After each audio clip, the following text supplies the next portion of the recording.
In this lesson, we will explore the types of chemical bonds. Remember that a chemical bond is the force of attraction that holds atoms together, and the goal of bonding is to achieve atoms of lower energy in a compound compared to the energy that they have when they're elements on their own. The first type of bond that we'll look at is a covalent bond, and a covalent bond is generally described as a bond between two atoms where the electrons are shared equally. So if we look at this example here between two chlorine atoms, you'll see that the nuclei of the atoms are represented, and we think of the electrons as being shared between the two atoms. The atoms will get as close to each other as possible to maximize the attraction between the atoms, but minimize the repulsions between them. In a polar covalent bond, what we have is the electrons being shared, but this time the electrons are being shared unevenly. So they are said to be closer to one atom than they are to the other. So in this example here between hydrogen and bromine, bromine has the electrons closer to it, so that pair of electrons that is being shared is closer to the bromine than they are to the hydrogen. And what that does is it makes the bromine slightly negative. So this symbol, which is a delta symbol, stands for slightly, and then we have negative. On this side here with the hydrogen, it has fewer electrons closer to it, so it's considered slightly positive. And we're going to be exploring momentarily how you decide what type of bond exists between atoms, and how you would decide that the bromine is more negative than the hydrogen. The last type of bond that we'll be looking at is an ionic bond, and this is usually the one that we learn first in chemistry, and it tends to occur between a metal and a non-metal. And what happens here is the electrons are transferred from the metal to the non-metal, and that leaves a cation, or a positive, and a anion, a negatively charged particle. And the bond is actually the attraction between these two ions. So we always want to remember that bonding is really about an attraction. So we want to think about where the bond is. We want to think about where we might see attraction between the two particles.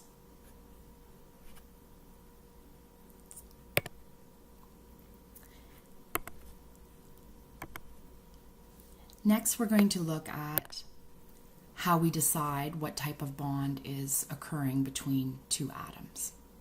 And we need to think about this on a continuum, because when we think of pure sharing of electrons versus full transfer of electrons, as in covalent bonding and ionic bonding, those are two extremes.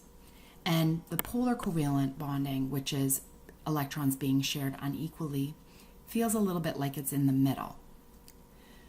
But the reality is, it really depends on the types of atoms, and we have a continuum. So at one extreme we're sharing, and at the other extreme we are fully transferring, and we think of our progress along this continuum as increasing ionic character. So we're getting more and more of a transfer of the electrons from one particle to the other. So how do we decide what type of bond we're going to have between the atoms? We're going to use a property which is called the electronegativity. And electronegativity we've explored, and that is the relative attraction that an atom has for a pair of electrons in a bond. So you can see here I have a table of electronegativities. We want to remember that these are relative values. So they are compared to each other. So I'm assigning, for example, fluorine to have a value of 3.98. Relatively speaking, oxygen has an attraction of 3.44, which shows that it has a lower attraction for the electrons. And then something like francium has a very low attraction for the electrons. And you would have explored these properties and reasons why these atoms have different electronegativities, and it's related to their structure. The focus of this lesson is to look at how to decide what type of bond will form between two atoms. What we're going to do is we're going to compare the electronegativities. So we're going to find the difference between the electronegativities, and that will help us to decide the type of bond. So for example, with chlorine, its electronegativity is 3.16. If I find the difference in electronegativity between those two atoms, the difference is 0. So the electrons in that bond are not attracted to one of the atoms more than the other, so we're able to achieve pure sharing of electrons, or a covalent bond. Now when we look and compare H and Cl, Cl has a value of 3.16, and hydrogen has a value of 2.20. And so when we take the difference between those, we're going to take the larger number, 3.16, and we're going to subtract the higher number. We get a difference in electronegativity of 0.96. So it's kind of a medium difference. And what that's going to mean is the electrons are going to be shared, but they're going to be shared unevenly. If our difference in electronegativity is anywhere between 0.4 and 1.7, the electrons are said to be shared unevenly, and we're going to have a polar covalent bond. Now you remember from the previous page what we did as well is we labeled which of the atoms had the electron density closer to it. So when we compare the hydrogen and the chlorine, chlorine has a greater attraction for the electrons. So in this bond, the chlorine is going to be slightly negative. The electrons are going to be closer to it, and the hydrogen is going to be slightly positive. When we compare the electronegativities of sodium and chlorine, you'll see that the difference, 3.16 minus 0.93, is equal to 2.23. And that's considered to be a large difference in electronegativity, enough for the electrons to be transferred to the chlorine. And when the electrons are transferred, that's going to leave the chlorine negative because it's gained an electron, and the sodium positive because it has lost an electron. So you'll see here what you're going to do if you want to decide the type of bond is you simply identify the electronegativities of the individual atoms and you find the difference between them. Once you've got the difference between them, you then identify where you are on the continuum to decide whether it's a covalent, a polar, or an ionic bond.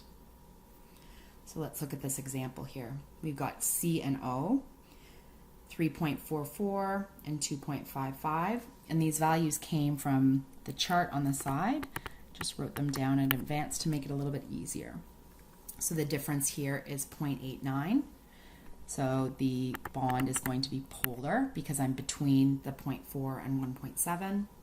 The atom with the greater electron density is going to be oxygen because it has a larger electronegativity or a greater attraction for electrons. And when we represent this bond, what we're going to do is we're going to show that the electrons are shared using our typical stick to represent the pair of electrons between the atoms. And then I'm also going to label it with a slightly negative and a slightly positive to show that the oxygen is slightly negative in this case. Between lithium and chlorine, I find the difference between these two values and I get 2.18. That shows me that I have an ionic bond.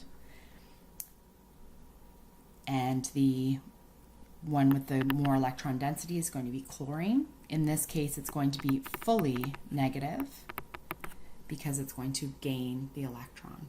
And so when we want to represent an ionic bond, we simply show the ions side by side. Just like up here, we had Na plus and Cl minus. In this case, the lithium is also plus and the chlorine is minus.